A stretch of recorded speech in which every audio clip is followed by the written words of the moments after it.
you joined the WWE as a backstage worker, road agent in '85, but then, suddenly in the late '90s, after the screw job, you and Pat Patterson, the Stooges, really just have a career, like, resurgence. Was that something, you were ever really expected to happen? And how grateful are you for that period in your life, too? Because you guys were one of the best acts in the whole company for throughout that time. Well, thank you. I've been told that a lot, but it happened by accident, just purely by accident, and that's how most really good things happen. We just stumbled upon it. And was it written to be that way? No. Was it talked about to do that? No. It just happened because Pat and I had a reputation of being so close to Vince. Pat and I were think of in the early days of WWF. Patterson Brisco, Vince's right-hand man, and we were with him all the time. And so, Stone Cold started coming along, and, so it just, I remember the first night that,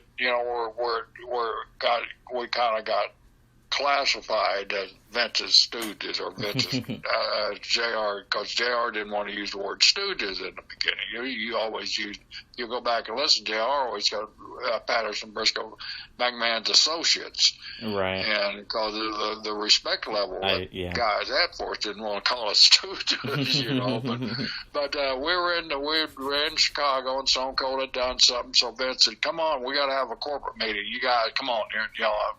So all of a sudden, we became part of Vince corporate, and me and Pat, we went over in a room to close the door, and it said corporation meeting, or something like that. I forgot what the hell. But anyway, we did the little 2-minute skit, and it just the chemistry between the three of us would just it worked, and and then back in there we were competing with Nitro, so we were getting like, every 5-minute ratings. You see what spiked what. You see who spiked what, when it spiked, and why it spiked. And so when we came on, the ratings started spiking, and the next week we had another little bit piece with that, and it spiked again, and then it just kept growing, and it was just purely by accident. And then they started writing it in, and it's just, and I think what the demise was of the Stooges was, Vince was going against Rock and Stone Cold, and they wanted him as the sheer badass guy, but Pat and I started getting over with that baby faces, so we thought it was taking some heat off of Vince's character. So it was time to separate the funny guys, the funny old guys, from the mean old tired boss. And so I think that was our demise. We got over too damn good. Right. Well, was that also around the time? Because I know that you and Patterson both started to get involved with the hardcore title a little bit. Was that kind of a little bit after the?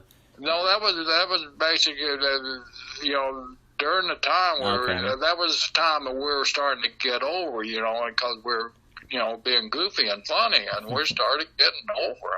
I mean, it was weird. You can walk out in those arenas in Pennsylvania or somewhere, New York or Boston, and look up in the rafters and see all these Stooges signed, Brisco and Patterson. It was what the hell, and consider the talent roster: Dwayne Johnson, Stone Cold Steve Austin, Bret Hart, Shawn Michaels, The Undertaker, everybody, and we were getting over. We had the highest rating of Monday Night Raw ever, Who wants to see Austin versus Rock when you can see Patterson and Brisco in an evening gown match, Yeah, no kidding. Well, we won't talk about that, because I want the exact highlights of it.